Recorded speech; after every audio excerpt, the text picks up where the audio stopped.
ibret olmalıydı, bizim sevgimiz ayrılmamalıydı.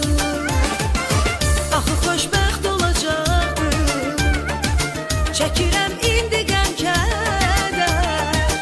Axı biz demişdik ayrılmayacaq, ölənə qədər bir olmalıydı. Adını çəkər dilim, unutma ki sevgilim, yenə sən ürəyimdə. Tərk eyləsən də məni, sevməsəm də özgəni, yenə sən ürəyimdə. Yenə sən ürəyimdə. Sənsiz üzüm axı gülməz, yenə sən ürəyimdə.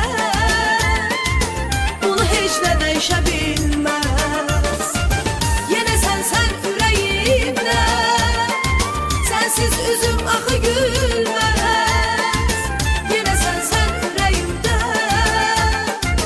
Bunu heç nə dəyişə bilməz.